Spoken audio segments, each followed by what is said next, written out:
Episode 55 में आपका स्वागत है मित्रों आप सुन रहे हैं बेसिक साइंस लर्निंग और हम बात कर रहे हैं विज्ञान के कक्षा 6 की इकाई 9 भोजन एवं स्वास्थ्य के बारे में।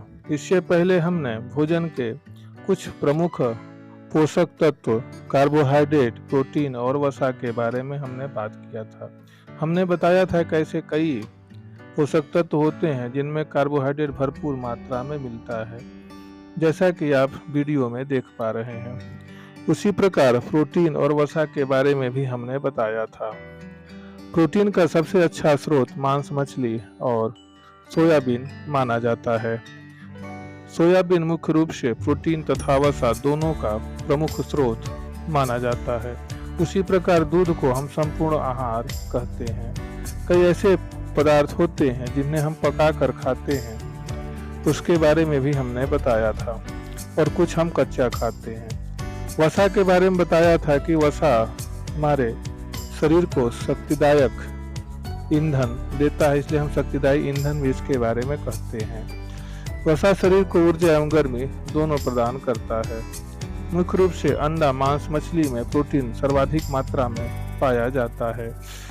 तो यह भोजन के जो प्रमुख पोषक तत्व हैं कार्बोहाइड्रेट, प्रोटीन, वसा के बारे में हमने बात किया था।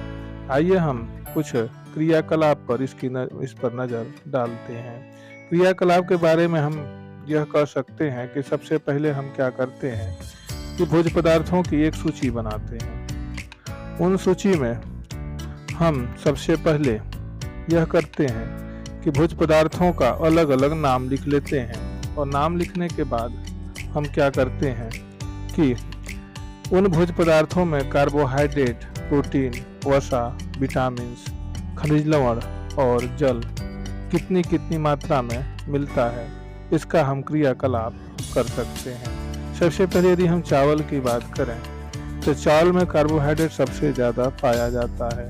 साथ में उसमें थोड़ी सी मात्रा प्रोटीन भी होती है, और वसा जो उसका धान का छिलका होता है उससे तेल निकाला जाता है, तो उससे भी हमको वसा प्राप्त होता है।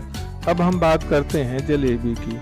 जलेबी में कार्बोहाइड्रेट तथा वसा दोनों भरपूर मात्रा में पाए जाते हैं।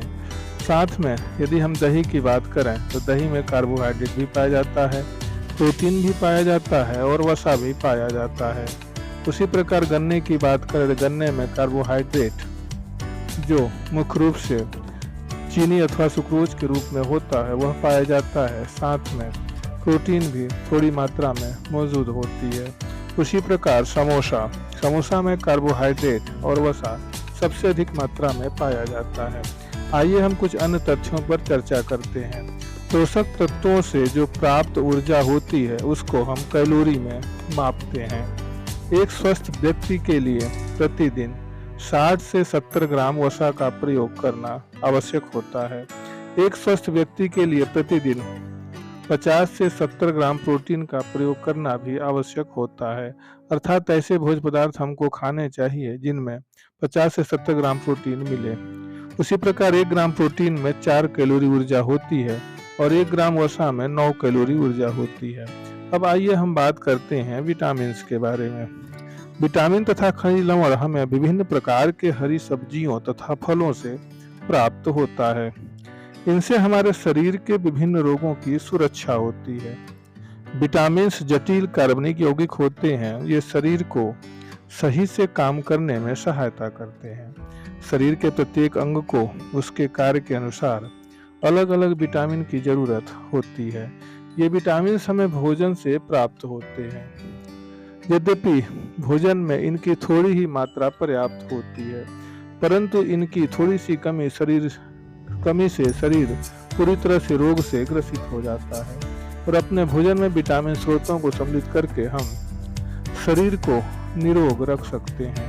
मुख्य रूप से यदि हम विटामिन की बात करें तो विटामिन मुख्य रूप से फलों में, हरे सब्जियों में और कई चीज़ों ऐसे जैसे गुड़ में सबसे ज़्यादा जो आयरन की मात्रा पाई जाती है।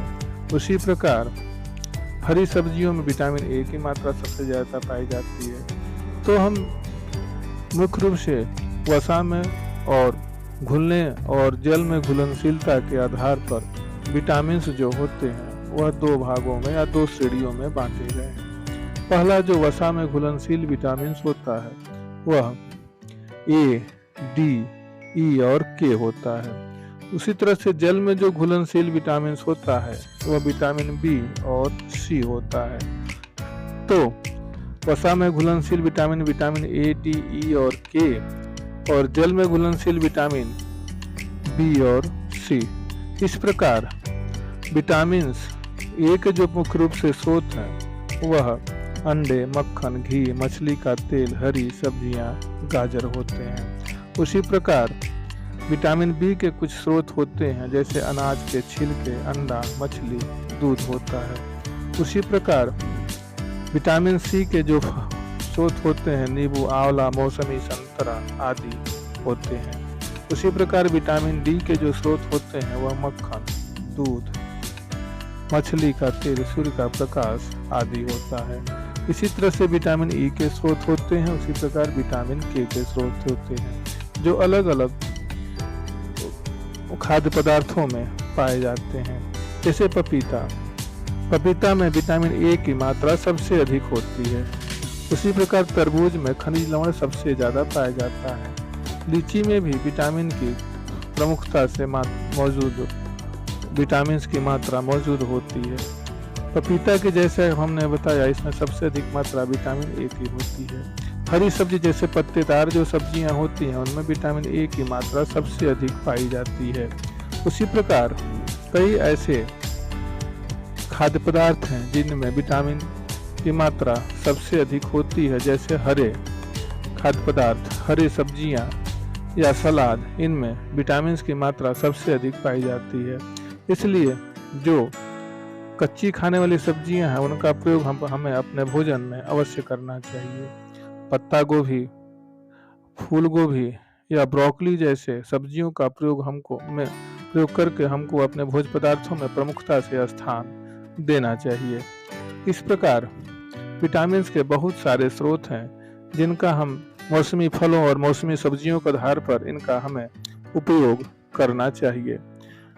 विटामिन के स्रोत, अगर विटामिन हमारे शरीर में कम अगर हमको मिला तो उससे कई प्रकार के रोग उत्पन्न हो जाते हैं। आइए इसके बारे में चर्चा करते हैं। जैसे विटामिन ए का जो प्रमुख स्रोत है वह अंडे, मक्खन, घी, मछली का तेल, हरी सब्जियां तथा गाजर होती हैं। इसकी कमी से जो उत्पन्न होने वाला रोग है वह रतौंधी है, और इसके रोग के लक्षण यही है कि रतौंधी वाले व्यक्ति को रात में ठीक से दिखाई नहीं देता है। उसी प्रकार विटामिन बी की बात करें तो विटामिन बी का प्रमुख स्रोत अनाज का छिलका, अंडा, मछली, दूध और पनीर है। इसकी कमी से बेरी रोग उत्पन्न होता है। बेरी रोग वाले व्यक्तियों में होंठ और मुंह फट जाते हैं, हाथ पैर में दर्द होता है और त्वचा का फट जाता है। उसी प्रकार विटामिन सी मुख्य रूप से खट्टेदार फलों में मिलता है, जिसमें नींबू, आंवला, मौसमी, संतरा आदि।